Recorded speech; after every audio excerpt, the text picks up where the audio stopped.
greatest danger when we accept the notion that the government's supposed to take care of us from cradle to grave and we're supposed to be the policemen of the world is that ultimately it's done at the expense of personal liberty. The purpose of all government should be the protection of individual liberty for each and every one of them. What if it were possible to have a real game changer? What if we need a Ron Paul to preserve and protect our freedoms? What if we can make elections matter again? His big thing, and I think it's an impressive thing to say, is he supports the Constitution. Yeah, I'm telling you. And for that, people call him crazy. He's got these kind of kooky ideas. He's not only unacceptable inside the Republican Party, he's unacceptable in America. They are out to get this guy off the map and out of the way and move somebody in from the establishment. We're into wars that are costing us trillions of dollars. Those trillions of dollars should have been left in the economy to build jobs and produce prosperity here at home. Ron Paul makes a lot of sense, and more people ought to listen to him. There's nothing wrong with what the founders talked about. They talked about having friendships and trading, getting along with people, and staying out of the entangling alliance in the internal affairs of foreign nations when it's none of our business. He is getting pretty close to serious isolation. They believe that we have this moral responsibility to use force to go around the world and say, you will do it our way or else. The people don't like us propping up their dictators no more than we would like it if a foreign country came in here and propped up a dictator in our country. Thomas Jefferson lives. He's Ron Paul.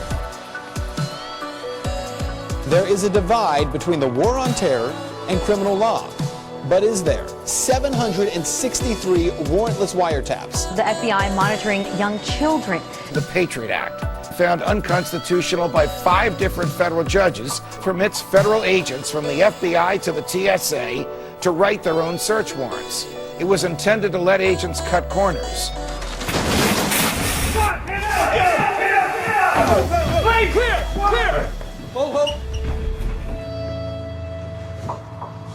That was a little bit of a surprise. We came here looking for a subject that we had an arrest warrant for, and obviously we didn't find him. The Patriot Act is an attack on our liberties in the Fourth Amendment. It does not solve the problems that we face.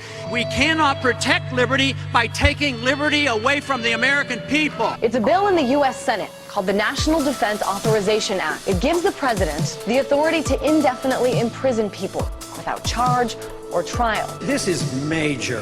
This says that the military can arrest an American citizen. Do you want to have the government have the ability to send you to Guantanamo Bay for indefinite detention? When they say, I want my lawyer, you tell them, shut up. Governor Romney, as president, would you have signed the National Defense Act as written? Yes, I would have, and I do believe that it's appropriate. You have to know why we have problems in this country. Why do we have boom periods and bust periods? It is related to something very, very important. If you want to understand economics and you want prosperity, you have to understand the mischief of the Federal Reserve System, and we have to change it. We learned the Fed secretly gave Wall Street banks over $7.7 trillion. Where did the Fed get that $7.7 trillion? They created most of it from nothing. The Fed takes our freedom and gives it to the banks. Let's take our freedom back. If we have a right to our life and our liberty, we should have a right to keep the fruits of our labor as well. You say Ron Paul is, quote, dangerous? We are dangerous to the status quo of this country.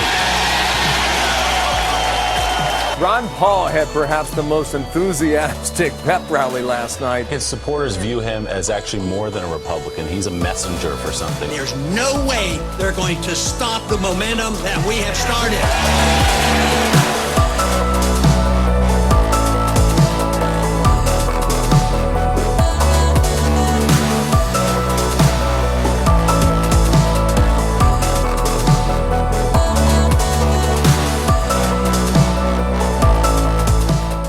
All you have to do is let your voice be heard.